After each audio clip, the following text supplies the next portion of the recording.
Assalamualaikum warahmatullahi wabarakatuh. Perkenalkan, nama saya Putri Rahayu dengan NPM 183105367 dari kelas 5B Prodi PGSD. Pada kesempatan kali ini, saya akan membuat video pembelajaran yang membahas mengenai contoh permasalahan dari materi kelompok 13 dan kelompok 14. Untuk memenuhi tugas dari mata kuliah Sosiologi Pendidikan. Selamat menyaksikan. Kelompok 13, menganalisis interaksi antara guru dan sekolah. Yang pertama, kita akan membahas mengenai contoh permasalahan dalam interaksi antara guru dan sekolah. Berikutnya yaitu contoh dari permasalahan yang dihadapi dalam interaksi dari segi guru. Yang pertama dari segi guru yaitu guru mendapat kesulitan menerapkan metode pembelajaran yang tepat dan bervariasi. Yang kedua, kepribadian guru secara keseluruhan belum bisa diteladani peserta didik.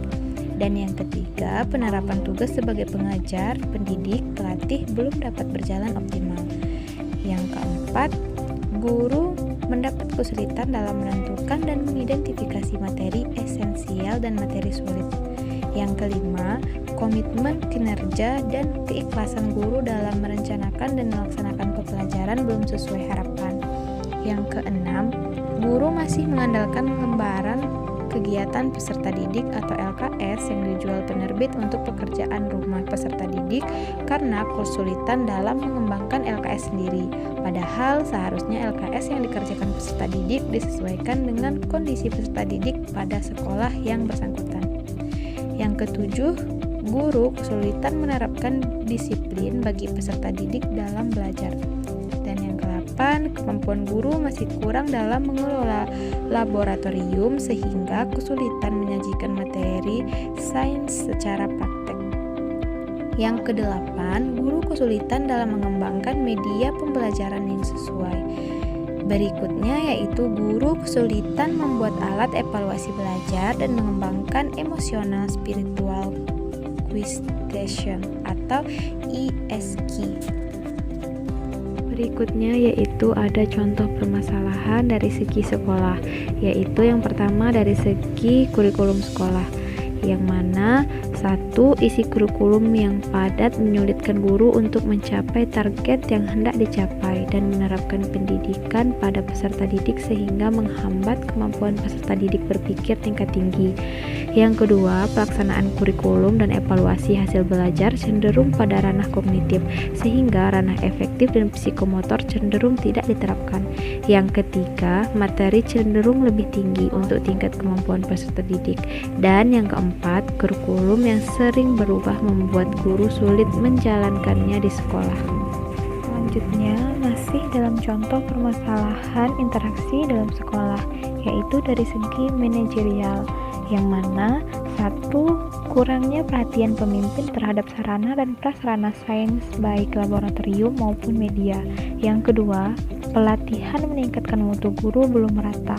Yang ketiga, supervisi oleh kepala sekolah dan pengawas belum optimal. Yang keempat, kurangnya reward bagi guru yang kinerja baik dan sebaliknya. Berikutnya yaitu ada contoh permasalahan interaksi dari segi pandang peserta didik. Yang pertama, minat baca dan motivasi belajar serta daya nalar peserta didik yang masih relatif rendah. Yang kedua, kemandirian dan strategi belajar kurang baik. Dan yang ketiga, kurang efektifnya memanfaatkan waktu dan sumber belajar. Sedangkan yang keempat, aktivitas bertanya di kelas masih sangat rendah.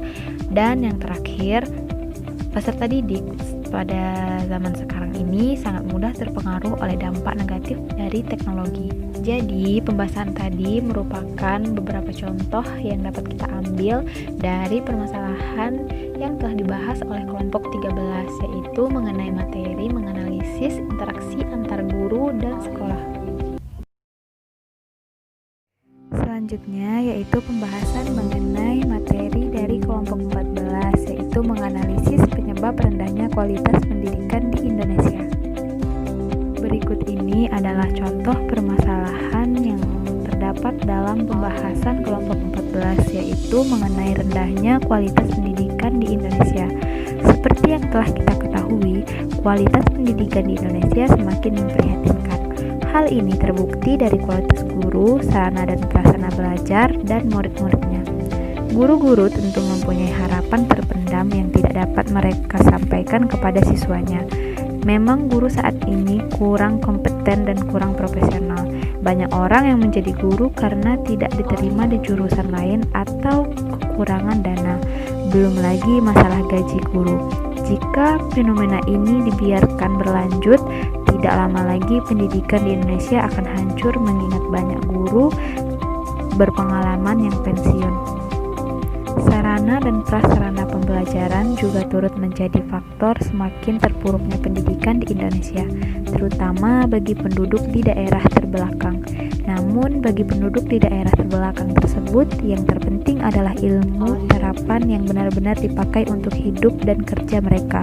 Ada banyak masalah yang menyebabkan mereka tidak belajar secara normal seperti kebanyakan siswa pada umumnya, disebabkan karena adanya guru dan sekolah. Penyebab rendahnya kualitas pendidikan di Indonesia ialah 1.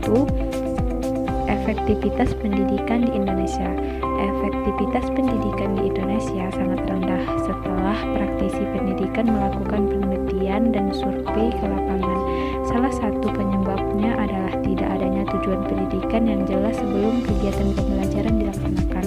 Hal ini menyebabkan peserta didik dan pendidik tidak tahu atau goal apa yang akan dihasilkan sehingga tidak mempunyai gambaran yang jelas dalam proses pendidikan.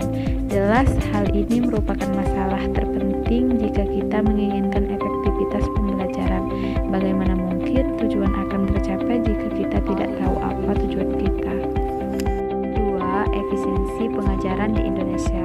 Beberapa masalah efisiensi pengajaran di Indonesia adalah mahalnya biaya pendidikan, waktu yang digunakan dalam proses pendidikan, mutu pengajaran, dan banyak hal lain yang menyebabkan kurangnya efisiensi proses pendidikan di Indonesia, yang juga berpengaruh dalam peningkatan sumber daya manusia Indonesia yang lebih baik. Masalah mahalnya biaya pendidikan di Indonesia sudah menjadi rahasia umum bagi kita.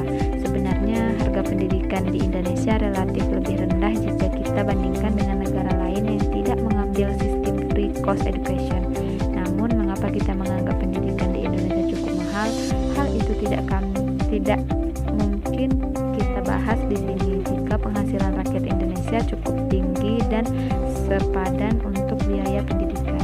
Selanjutnya, yang ketiga ada standarisasi pendidikan di Indonesia. Masalah lain dari efisiensi pengajaran adalah mutu pengajar. Kurangnya mutu pengajar juga yang menyebabkan peserta didik kurang mencapai hasil yang diharapkan dan akhirnya mengambil pendidikan tambahan yang juga membutuhkan biaya lebih. Kurangnya mutu pengajaran disebabkan oleh pengajar yang mengajar tidak pada kompetensinya atau tidak pada keahliannya. Misalnya saja seorang pengajar yang mempunyai dasar pendidikan di bidang matematika, namun dia mengajar di bagian kesenian yang sebenarnya bukan kompetensinya. Hal tersebut benar-benar terjadi jika kita melihat kondisi pendidikan di lapangan yang sebenarnya. Hal lain adalah pendidik tidak dapat mengkomunikasikan bahan pengajaran dengan baik, sehingga tidak mudah dimengerti dan tidak membuat tertarik peserta didik. Berikutnya ada tinjauan terhadap standarisasi dan kompetensi untuk meningkatkan mutu pendidikan, akhirnya membawa bahaya yang tersembunyi, yaitu kemungkinan adanya pendidikan yang terkepung oleh standar kompetensi saja, sehingga kehilangan makna dan tujuan dari pendidikan tersebut. Peserta didik di Indonesia terkadang hanya memikirkan bagaimana agar mencapai standar pendidikan saja, bukan bagaimana agar pendidikan yang diambil efektif dan dapat digunakan. Tidak peduli bagaimana cara agar memperoleh hasil atau lebih spesifiknya nilai yang diperoleh. Yang terpenting adalah memenuhi nilai di atas standar yang telah ditentukan saja.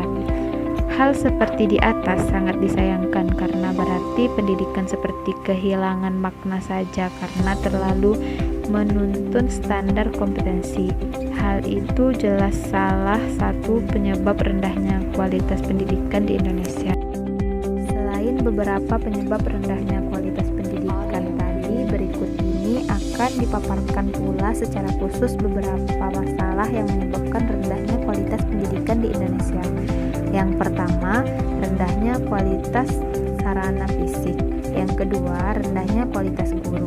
Yang ketiga, rendahnya kesejahteraan guru. Yang keempat, rendahnya prestasi siswa. Yang kelima, kurangnya pemerataan kesempatan pendidikan. Dan yang keenam, rendahnya relevansi pendidikan dengan kebutuhan. Sedangkan yang terakhir, yang ketujuh, yaitu mahalnya biaya pendidikan. Jadi penjelasan tadi merupakan contoh dari permasalahan terkait materi yang disampaikan oleh kelompok 14. Sekian materi yang dapat saya sampaikan, semoga ilmu yang tersampaikan bermanfaat bagi kita semua. Terima kasih. Wassalamualaikum warahmatullahi wabarakatuh.